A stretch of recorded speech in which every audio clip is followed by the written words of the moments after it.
Angela Levin, who's here in the studio. Angela, welcome to you. Hello. We didn't mention that introduction, well, you ought to have done, this interview that Meghan's done with The Cut. Yes. Which I suspect you've got views on. Yes, it's breathtaking, her arrogance and her rudeness and her taking everything for granted and not giving anything back attitude. I think it's too shocking.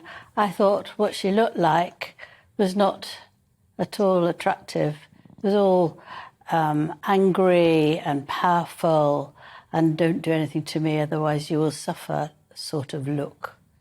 And I think it's a tragedy that she has convinced Harry that his family is so awful. I mean, when you mentioned they saw the Queen during the Jubilee, it was only for 15 minutes because she was extremely busy. It was put another load onto her and completely unnecessary. They could have come another time. And now to say they won't go up and see her is spiteful, in my view, because it's not dangerous up there. There's nothing to see for miles, so he doesn't need protection 24/7, but because he's fighting. I mean, I think it's Camilla, really, that she has to win, and she will fight on to the end. Some people might admire that, and in some situations, it's absolutely ideal, but I don't think you do that with family.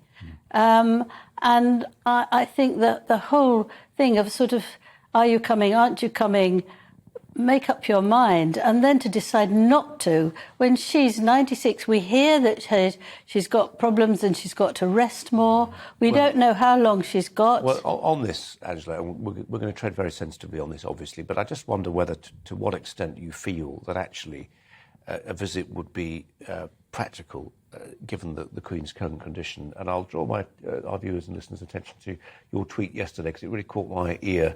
You said one of your sources had said there'd been a change in the past few weeks in the Queen's mobility, which meant that she was, and you put this in quotes, resting a lot more. You described this as a very worrying development. Yes, I think you're absolutely right. I mean, I'm saying these things because I'm sort of hot under the collar, but I do believe that if the Queen was so ill that she didn't want them, then they shouldn't go. But there's still talk about going to the Games.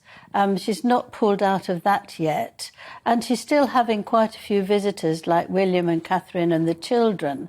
And if children go, that's quite tiring. But I think she wants the family, and that can boost her. She does love Harry, and if he could pop in for 10 minutes, I think it's worth his while flying there to do so if she wants him. If she doesn't, then I think maybe he's right and I'm completely wrong. But I sense that it's not quite like that.